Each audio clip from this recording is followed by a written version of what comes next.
For Indian cough syrup, Magrip and cold syrup, promethazine oral solution, Cofex Malin baby syrup and cough syrup are under investigation by World Health Organization after 66 children died in Gambia.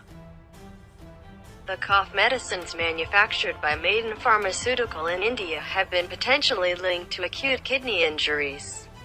According to Medical Product Alert issued by WHO, lab analysis confirms the cough syrups contain an unacceptable amount of diethylene glycol and ethylene glycol as containment.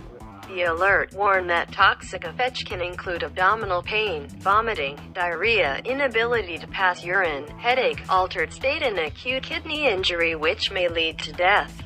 According to the WHO, Maiden Pharmaceutical has not provided guarantees on the safety and quality to these products.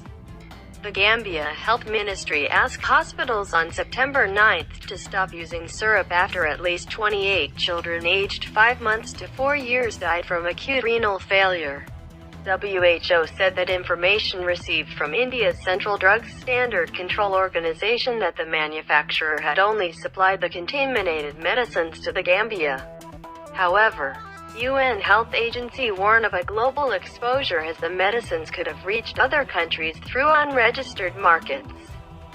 WHO's Director General Tedros Adhanom Ghebreyesus urged all countries to work to detect and remove these products from circulation to prevent the other harm to patients.